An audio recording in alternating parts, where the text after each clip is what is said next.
Hi, host Eric here. Host talking with Penny, and I'm feeling pretty good right now here on Transition Sunday. The reason is because,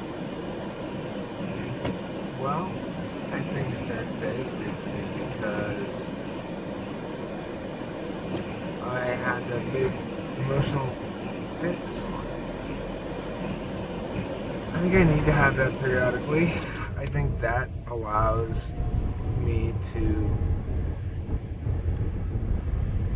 not get stuck someplace. I think I've been running on a fairly dominant function, heavy life model for a while now, where it's just any constantly. You know what? And I tell you what it was. It's the result of it's the result of being shut down all my life. You're always shut down, and eventually marshaling enough of my TI supported justifications and whatnot to finally say enough. I will tolerate no further.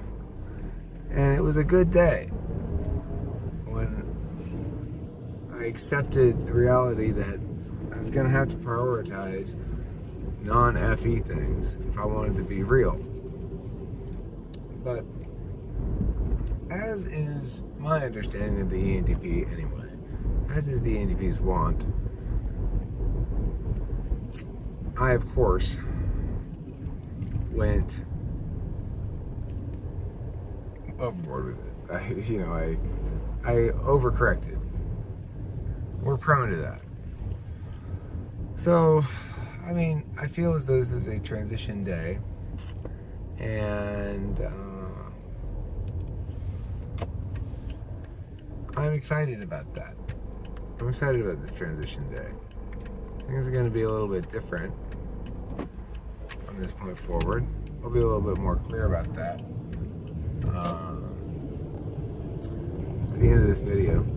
But the point of this one is supposed to be really about how FI is responsible for helping you accept realities you don't like.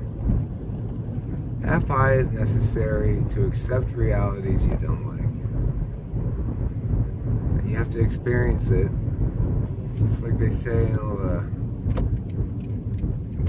Emotion's So Important books, which always have been like, shake my fist at them. No, that's not true, I would think to myself. I think that's exactly the purpose of emotion. It's to allow you to enjoy. It's making a little twiggly noise. Is it that? I don't like that noise.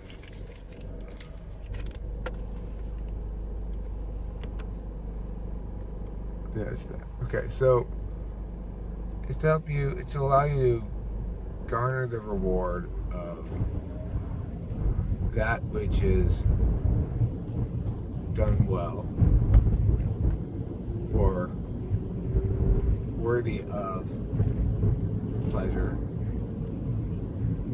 And it allows you to process, accept, experience in a meaningful, physical way reality that's not as you think it ought to be. Whether you're right or not is another question. See, that's the problem, is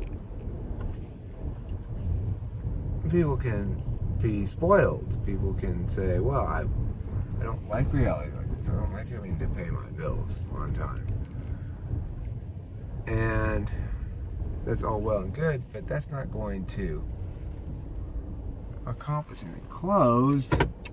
Are all barbershops closed on Sunday? God damn it.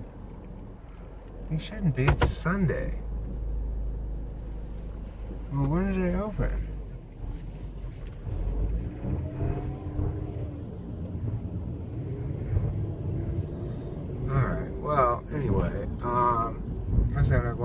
barbershop now.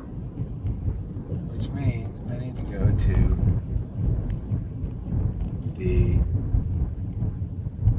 I see the other barbershops open. It looks to be closed as well. I can check on yet a third barbershop down here that I don't like, but they'll do a decent enough job. See if they're open.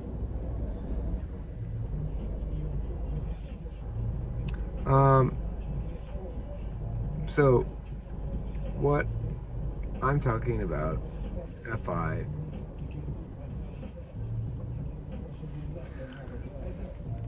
it's important. It's a reason to access it. That's what I have now, the reason to access it. Understanding that I can't get a handle on what I actually think about things until I know how I feel about them. That the feeling is where the significance comes from. So if for example, I might think it's kind of unfair that I can't get anybody to help me pay my bills. And, these include people who, at least a couple, at least one, Delilah,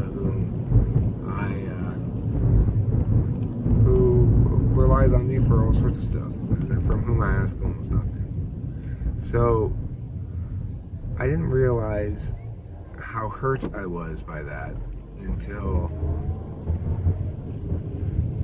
I felt it this morning. And I'm lucky I felt it because the power happened to turn off for no reason for a minute. Not because I didn't pay the power bill. And I'm sorry this video is so spotty. It's got some slow parts and it's got some real parts and it's got some whatever parts. But I hope some of you being able to stick around through it, because that's really the theme going forward, I think, is finding out what it means to really be you and act like your real self, quote unquote. What does that mean? How does one manifest that? And I think one piece of the puzzle I felt like I just discovered is that you do not know your real self if you have no idea how you feel about something, really, until you're sobbing because the lights turn off for a minute. That's kind of weird. And it makes me wonder about ways in which I can achieve better powers, so to speak. I don't want powers that are so blind in one area like that. I can be so taken by surprise. Normally, I cry at cool emotional stuff plenty, and then I cry at depressing stuff. But what that was, I was sobbing. Not partially sobbing, it's about as hard as I sob ever. I was sobbing like I did when I sobbed that one time about my divorce. And you gotta think, well, maybe those things are connected here. That what I'm feeling is lost from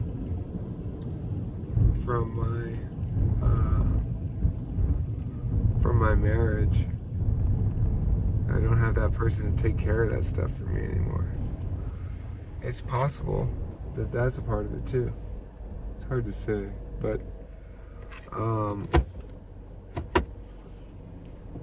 certainly it represents, in some way it does represent the huge transitionary, loss-filled event called divorce.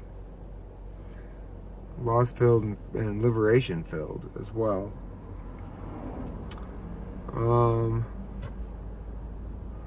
At the end of this video, I got a couple more videos to make today. And then the last one, give a bit of a roadmap going forward. It's a transition day.